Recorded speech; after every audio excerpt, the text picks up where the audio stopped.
Hi everyone, and thanks for joining us on this webinar discussing social commerce. My name is Chase Buckle and I'm the Trends Manager at Global Web Index. And today I'm joined by my colleagues, Duncan and Victoria. Hey guys, I'm Duncan. I'm an insights analyst and writer. So today I'll be focusing on a few of my interests which touch upon the social media landscape, regional differences in mobile payment uptake, and how social commerce fares at each point of the purchase journey. Hi everybody, I'm Victoria and I'm also an insights analyst and writer. I will be primarily talking about influencer marketing and fraud, as well as some regional and market level trends. Myself and Duncan both produce Global Web Index off-the-shelf reports and infographics, and we also contribute to our ongoing blog and chart of the week series. So our reports, blogs and infographics all take an in-depth look at a wide range of topics, ranging from entertainment, commerce, marketing, tech and sports, to name just a few. Alright, so today we're going to be discussing social commerce, and this is one of the most prominent and arguably buzzwordy major trends in the digital landscape today. And as such, a key goal of this webinar is to look past the hype and understand not only what social commerce is, but also what it isn't, and with that in mind, what it could be. We'll be giving you a global overview of the state of social commerce today, the factors which are impacting it, and also how it breaks down along the purchase journey. But before we get started, we're just going to run through the methodology behind all of the figures that we'll be presenting today. So Global Web Index research into the digital consumer covers the majority of the world's online population, and we do so also at a great level of granularity too. As you can see in the charts, we collect data from over 550,000 respondents a year on a rolling basis across 45 different markets. On each one of those 550,000 or more respondents, we're able to cross-analyze more than 35,000 different data points. And that allows us to build a very unparalleled understanding into the modern digital consumer.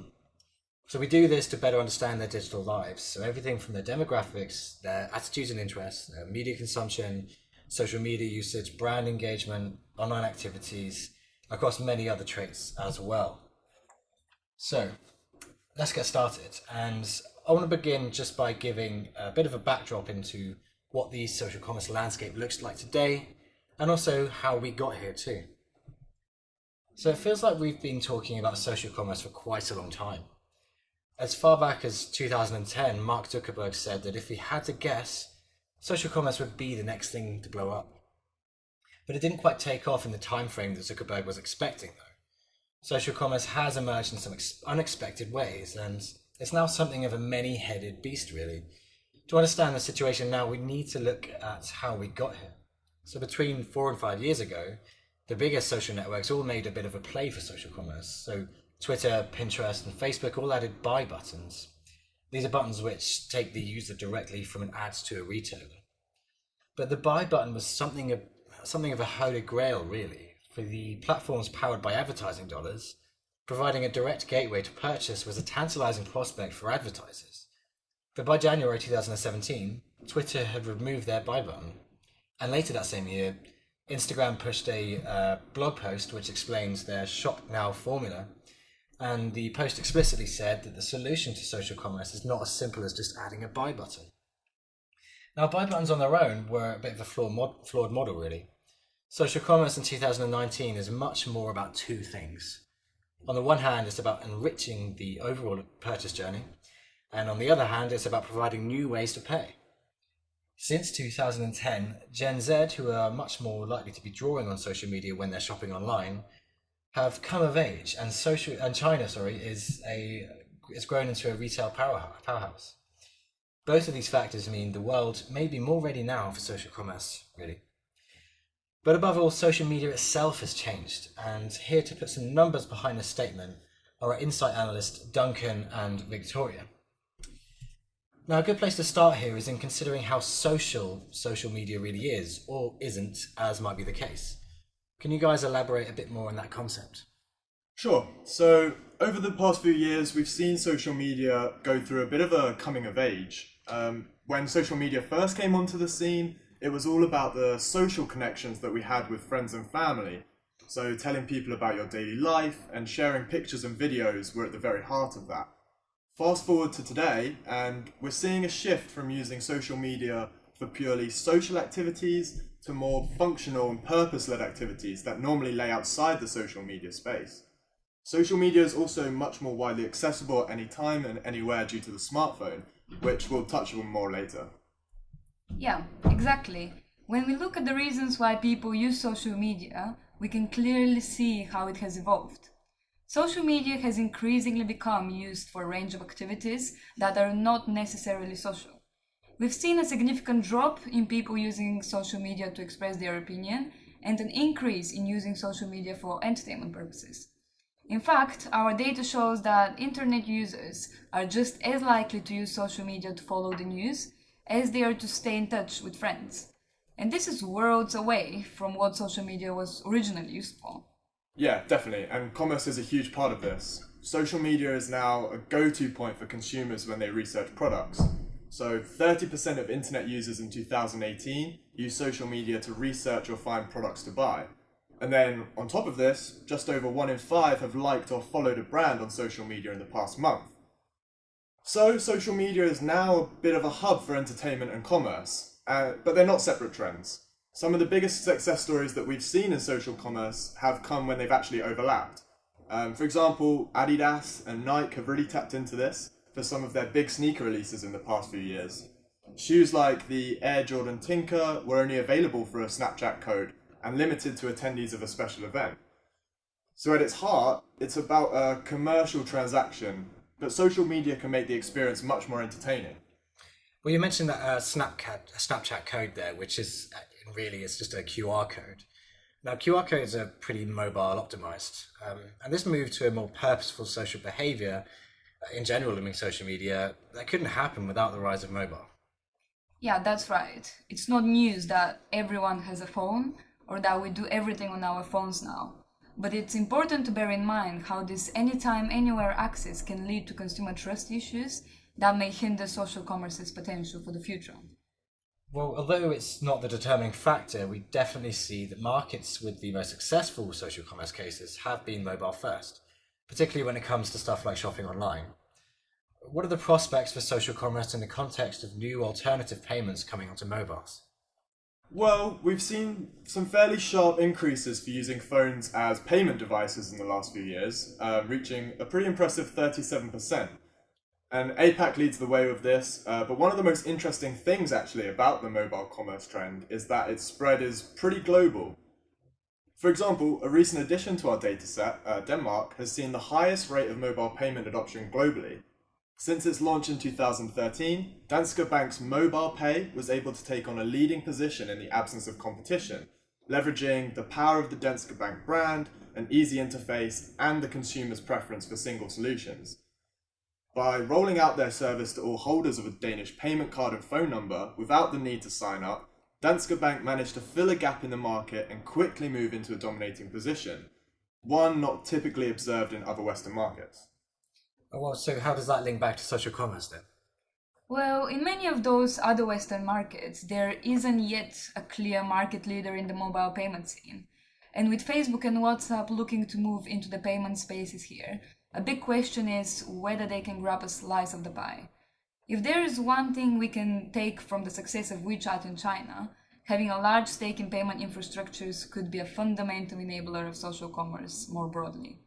But this is where it comes down to the balance between convenience and privacy.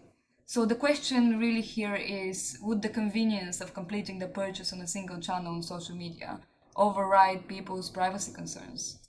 Well, you mentioned privacy concerns. There's obviously been a very turbulent year or two for privacy in general, especially for social media companies, that is. Yeah, turbulent is the right word. And that's caused a really substantial decline in consumer confidence in how companies and social networks use their data. And that's not all social platforms have to contend with either. On top of that, you've got, of course, the rise of consumer disillusionment in the state of online advertising, which is manifested in ad blocking. So today, nearly half of our respondents say they're using an ad blocker, and that climbs up to 54% among the 16 to 34-year-olds. The top 3 reasons that they give are the abundance of adverts on the internet, as well as their irrelevance and their intrusive nature. So the increase of ad blocking in recent years, I think, has partly been down to the result of online privacy concerns, and intrusive marketing tied to poorly implemented personalization tactics. This is also reflected in our data, as a large share of our respondents say that they're pretty worried that the internet is eroding their personal privacy. Well, a lot of those privacy concerns have been very potent in Western markets in particular. And, what do you think that means for the future of social commerce in Western markets? Well, it means that social commerce needs to be delivered in a way that avoids the same mistakes, especially in light of the recent privacy scandals, which have had such a big impact on how consumers view their online experience now. The rise of social commerce is inevitably dependent on earning this consumer trust back, and this will happen when companies prioritize transparency when it comes to the ways they're handling consumer data. Well, we've definitely covered the basis here, so I want to move on and look at the breakdown of social media channels across the purchase journey. What would you say is the overarching theme here? Okay, so put simply, it's just that there's a weak link in the purchase loop. And to see this, we need to use our data to map the path to purchase and see where the social channels are falling short. When we do this, we can see how social media plays a vital role early on in the sales funnel, particularly as a research tool and influencer. Social networks are actually the second most cited source of information for product or brand research, just behind search engines, and it also plays a pretty crucial role in brand discovery too. That being said, most consumers are still not buying directly via social platforms. This is where really the social funnel breaks down. So lots of likes or good comments on social media drops down to 8th place in the purchase drivers we track, a whole 39% behind the most important driver, which is free delivery. And then an option to use a buy button on a social network comes rock bottom at 15th. Well, I think a lot of our listeners will be thinking about what this actually looks like among the younger groups, really. Does anything actually change when we focus on our youngest demographic, the 16 to 24s? Surprisingly, not really, to be honest. Particularly for purchases, social media comes in at the same positions. So, in my opinion, this isn't really a case of not being able to get older consumers over the line, but it's more an inherent problem of how we think about purchasing on social media. Social media can play a big role in the purchase journey, right up to the point of purchase, but then we're seeing that the appetite to complete a final purchase within the platform remains pretty low. Most will just move on to retail sites. Even among 16 to 24s, it's only 12% that say a buy button on social media would actually encourage them to buy something. With all that being said, I think there's one important change to note for 16 to 24s, and that social networks have actually superseded search engines for product research, which they overtook towards the end of 2017. Well, so why are social networks so successful for product research? Well, social channels are a great way to find inspiration of what to buy. Being able to have instant access to brand information, pricing, and consumer reviews is also a major reason why product research is so pervasive on sites like Facebook, Instagram, and Pinterest. So the majority of social media platforms now support integrated buy buttons that transfer users to their websites to complete a sale. However, uptake of buy buttons has been very slow. As a purchase driver, it hasn't shifted from 11% in the last 3 years. This means that social commerce should be treated with caution, with a strategy that goes beyond implementing buy buttons on posts and considering content's role earlier in the purchase journey. Instagram in particular has been closely looking at how to incorporate the purchase journey within its platform, but there are still old habits that will need to change before brands can complete the bridge between research and purchase on social media. There is not yet a closed purchase journey loop in many social environments. Facebook's event system, which integrates event suggestions for brand discovery, descriptions for product research, ticket sales for purchase, and sharing for advocacy, are an exception here. And these work well because of the inherently social nature of attending events and concerts. There is less of a natural social connection to buying ordinary goods and services via social media, which I believe robust branded content and inspiration can actually change. Yeah, I think Victoria's right. And the disconnect between research and purchase has been a pretty difficult nut to crack for retailers. One thing that I think could change this is chatbots, which have been pegged to be a major trend for 2019 as machine learning becomes a bit more nuanced and sophisticated. So although the use of live chat services has actually been decreasing as a brand interaction, I think the rise of smarter, more efficient chatbots may be able to reverse this trend. And this is especially the case in Western markets, where consumers have yet to really be given a real reason or benefit from choosing to buy through a social network, rather than just going direct to the retailer's e-commerce site. And this is why buy buttons see their lowest adoption in Europe. Any benefits have to be intrinsically social or deeply embedded with payment systems and must be grounded in consumer engagement strategies in order for social commerce to achieve the roaring success that we've seen in particular markets like China. I would say this is a very good point. Out of the top 10 markets for choosing buy buttons on social networks as a purchase driver, 7 are in the APAC region. It's worth mentioning here that in APAC, social commerce isn't just a buy button, it's a payments layer in its own right. WeChat Pay, used in the last month by 4 in 10 internet users in China, has effectively replaced carrying around a credit card. In APAC, companies like Visa and MasterCard can't pose as much of a challenge to new contenders in the payments business. And WeChat payment service has a great potential to grow on the back of its messaging app big user base as well. Well, I think if there's one thing we can take from that is that social commerce is thriving in some regions like APAC and Middle East and Africa, and it's struggling elsewhere. What can brands in slow uptake markets do to increase awareness and acceptance of buy buttons, do you think? Well, in terms of specific platforms, you'd think that Instagram has a major leg up on the competition. Recently, Instagram has blended interactive marketing and social commerce in its Instagram shoppable feature, for example. You can now tag products in your post that viewers can tap, view, and purchase. They also give brands the opportunity to sell products within the application, which is one of the big reasons that Instagram's share of Facebook's new ad revenue is expected to grow by nearly 70% by the end of 2020.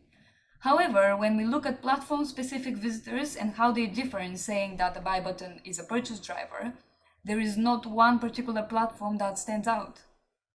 And while that's true, I think we can see hints of which platforms attract the most purchase intent. So Pinterest visitors or users, for example, are actually 40% more likely than the average consumer to want buy buttons on social networks, compared to Facebook visitors who are only 10% more likely. Seamless purchases from Pinterest's 60 million buyable pins, with big names like ASOS, John Lewis, Burberry, that are using Pinterest to highlight their latest collections, has meant Pinterest is probably more well suited to e-commerce and buy buttons than other rival platforms. Yeah, and also Pinterest is often quite underestimated, I think, because people use it as a curation tool for things they like.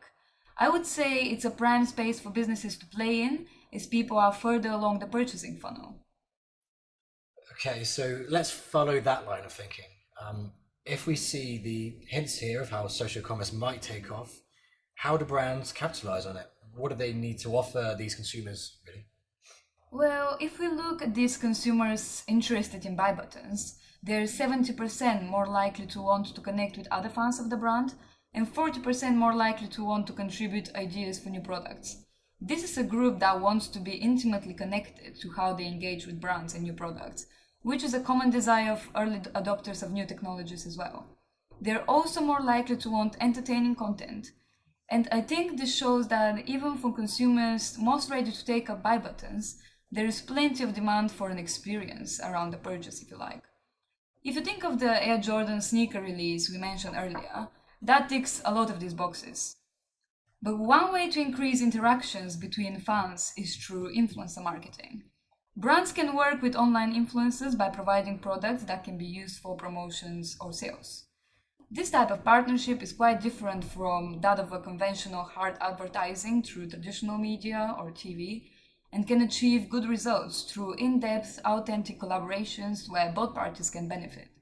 Of course, influencer marketing won't necessarily be the right fit for all brands, and it comes with potential downsides too. Okay, so influencers are obviously quite a big thing right now, and it's a really important thing to mention in terms of social commerce too. 2018 saw even more brands using influencers in their marketing campaigns. But we've also seen how influencer marketing is actually in need of a regulation quite a lot. And I think that's a theme we'll definitely be seeing more of throughout 2019. What can you tell us about the role that influencers play in consumers' online life?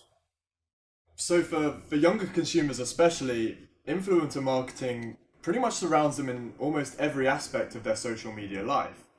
In essence, it's become almost ingrained in the content that we see on social media. And the power of influencers really can't be underestimated anymore. Many of us have celebrities that we follow or in some way look up to, so using these influencers in campaigns is an experiential way of reaching consumers and creates that sort of sense of personal connection. And from our data, we can clearly see that celebrity opinion has a huge place in helping consumers discover new products and services. This is particularly the case for Gen Z and millennials, with 19% of Gen Z and 17% of millennials finding about new products and services in this way. Well, given where we are with influencer marketing in 2019, especially in light of the recent year, I think now is actually quite a good time for a reality check. Lots of people have been jumping on the influencer marketing bandwagon, but is influencer marketing the perfect solution for every product and every category?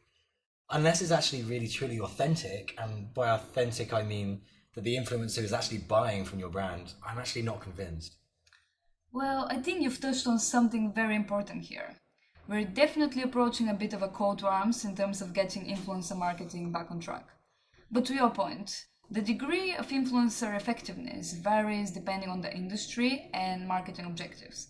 There is still a lot of growth to come from influencer marketing, and I think it does have a role to play across categories and products to different extents.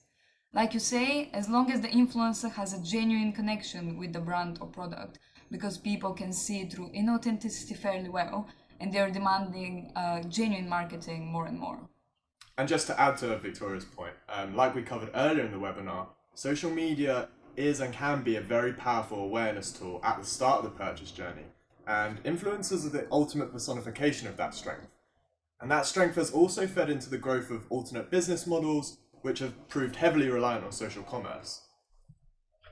So social media sites are fueling the launch and growth of many direct-to-consumer brands now.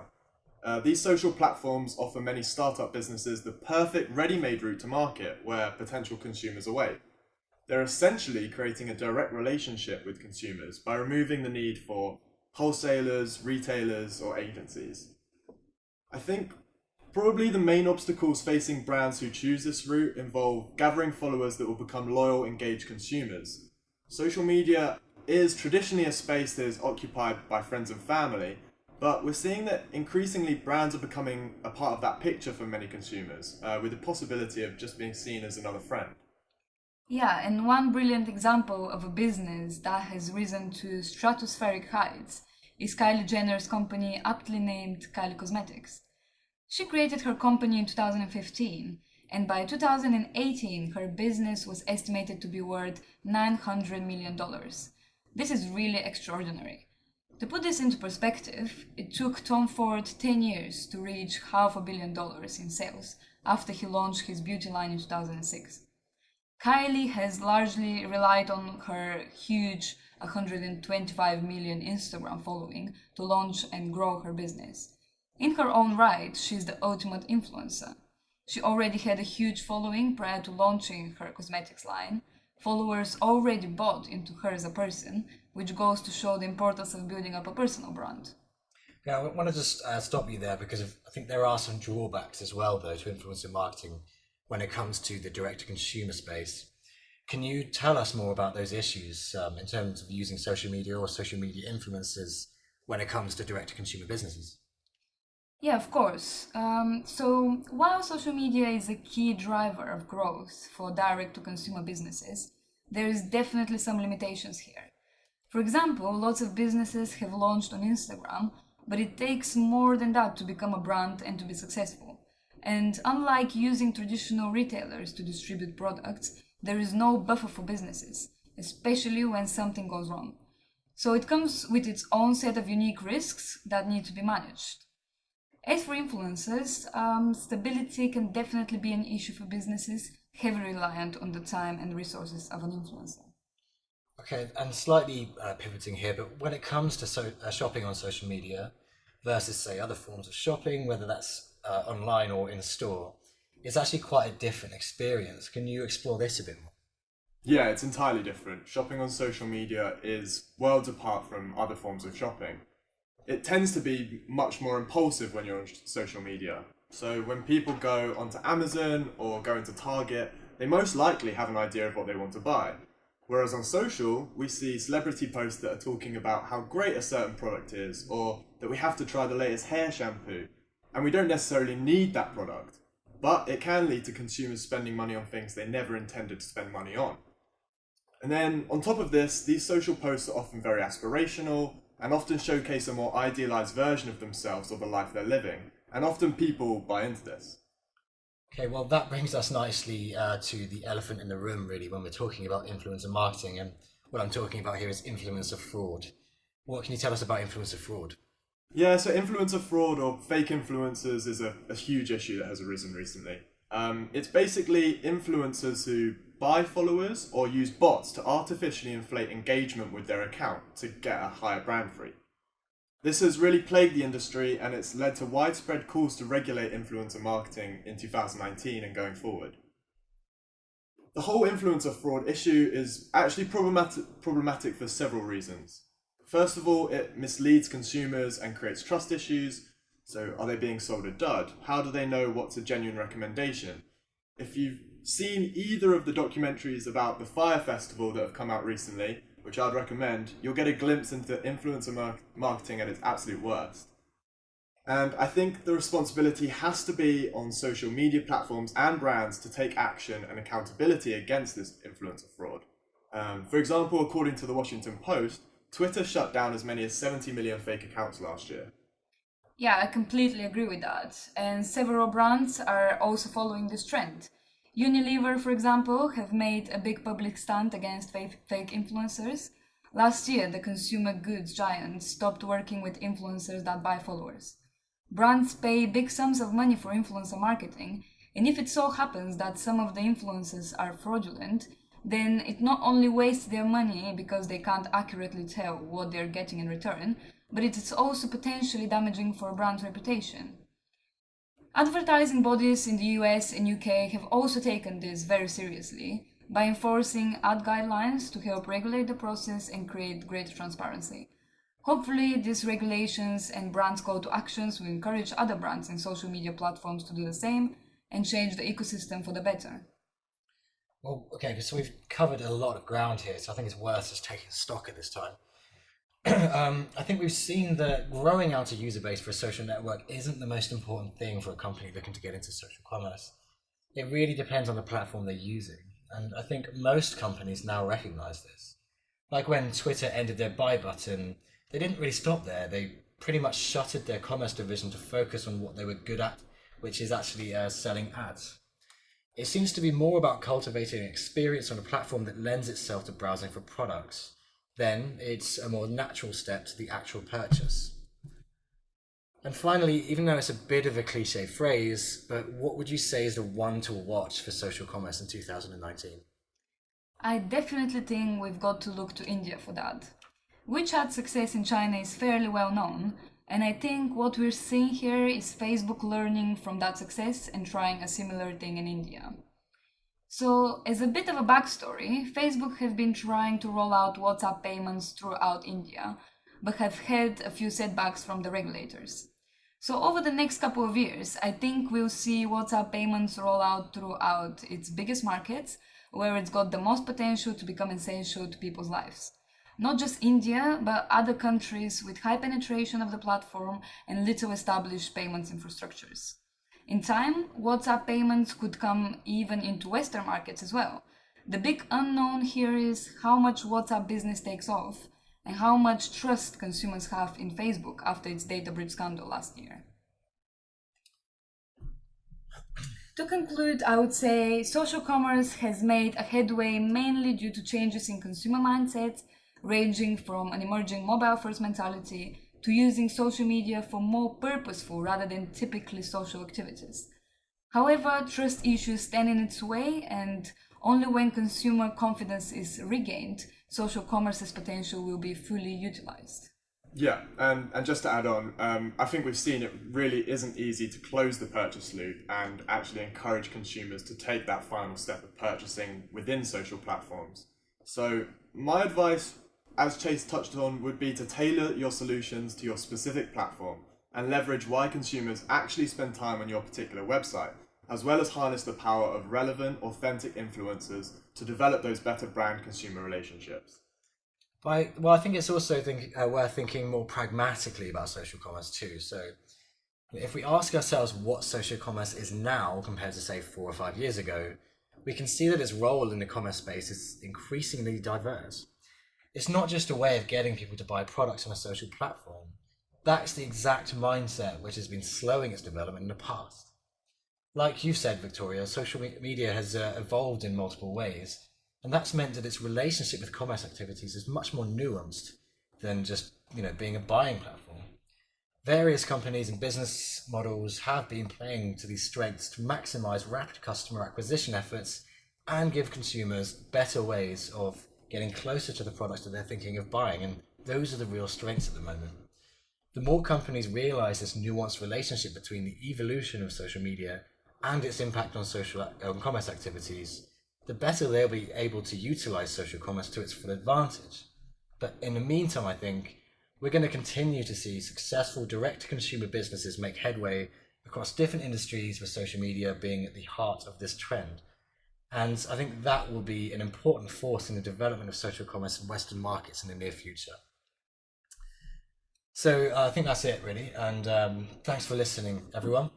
For any further questions you might have, don't hesitate to get in contact with either myself, Victoria, or Duncan.